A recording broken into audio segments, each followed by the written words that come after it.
বাবার প্রয়োজন কখনো বইলা বা কোনো কিছু করে বোঝানো সম্ভব না। বাবা এমন একজন ব্যক্তি যাকে আমরা কখনো বলতে পারি না ঠিকমতো যে বাবাকে আমরা কতটা ভালোবাসি। সে দিনভর পরিশ্রম করে সবসময় আমাদের জন্য সব কিছু করে থাকে। আমাদের জন্য উনি বহুত ত্যাগ করে থাকে। কিন্তু আমরা কখনোই সেগুলা বুঝতে পারি না। একটা সময় যেয়ে যখন বুঝতে পারি কিন্তু তাকে তখন আর বলতে পারি না। সে সেই সময় হয়তো থাকে না আমাদের কাছে, আমাদের ছেড়ে অনেক দূরে চইলা জায়গা। তখন আমরা বুঝতে পারি যে আসলে বাবা কী জিনিস। এবং আমরা যখন বাবা হই তখন আমরা বুঝতে পারি যে একজন বাবা কত কষ্ট করে তার সে সন্তানদের জন্য। তো বাবাদের ভালোবাসা কখনো তারা যখন জীবিত থাকে, যখন আমাদের জন্য কষ্ট করে, কখনো আমরা তাদের বলতে পারি না। তো প্রতিটা বাবা বা যারাই আছেন সবার জন্য একটাই যে আমরা যারা আছি তাদের সন্তান, তাদেরকে অনেক ভালোবাসি, তাদেরকে অনেক স্নেহ করি, কিন্তু কখনো আমরা বলতে পারি না।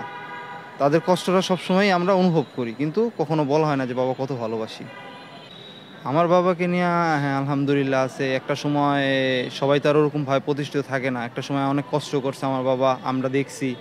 তো আলহামদুলিল্লাহ আল্লাহ তাআলার অশেষ রহমতে এখন ভালো আছি। তো সবসময় এই যে বাবা এখনও এরকম না, আমরা আমাদের ওয়ালপেপারও আমার বাবাকে কতটা ভালোবাসি এখন তিনি সে জানে না, কিন্তু আমার প্রোফাইল পিকচারে ওয়ালপেপারও আমার বাবার ছবি দেওয়া আছে।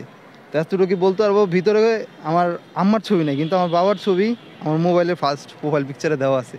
তো এতটুকু বলতে যে ওনাকে কতটা ভালোবাসি কখনো বলা হয় না ওরকমভাবে, কেউই বলতে পারে না, কোনো ছেলেই বলতে পারে না। সেটা সেই ব্যক্তি যখন বাবা হয় তখনই সে বুঝতে পারবো, না হলে কখনো বুঝতে পারবো না। কারণ আমরা বাবাকে শুধু একমাত্র টাকার জন্য চিনি, এছাড়া বাবাকে কোনো প্রয়োজনের ক্ষেত্রে চিনি, এছাড়া কখনো আমরা কোনো কিছুতে মানে দুর্ভাগ্যবশত কোনো কিছু পইরা গেলে তখনই বাবাকে আমরা বুঝি। কিন্তু যখন সে না থাকে তখনই আমরা বুঝতে পারি আসলে বাবা কী জিনিস। খালি সাথ না বাবা, এই দুনিয়ার বুকে যার বাবা নাই সে একমাত্র বুঝতে পারে যে সাথ তো অনেক পরে, সে বুঝতে পারে যে আসলে বাবাটাই কী জিনিস। না থাকাটা যে কতখানি কষ্ট একমাত্র সেই বলতে পারে, অন্য কেউ আর বলতে পারবে না।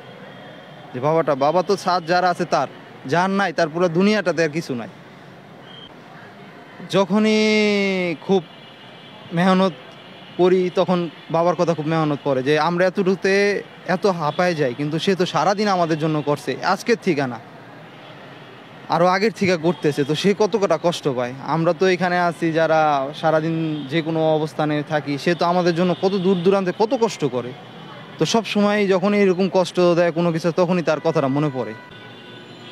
এটা আসলে বলে শেষ করা যাবে না বা বলে কাউকেই বোঝানো যাবে না যে একজন বাবা কত পরিমাণ পরিশ্রম করে। তা আমরা যদি সারাদিনও ওনার সাথে থাকি তাও বুঝতে পারবো না যে ওনার পরিশ্রমটা কতখানি। একমাত্র ওনার শরীরে যেই ঘাম, যেই দাগ, যেই জিনিসগুলো থাকে সেইগুলো থেকে হয়তো আমরা অনুভব করতে পারব যে আসলে বাবা কতটা কষ্ট করে।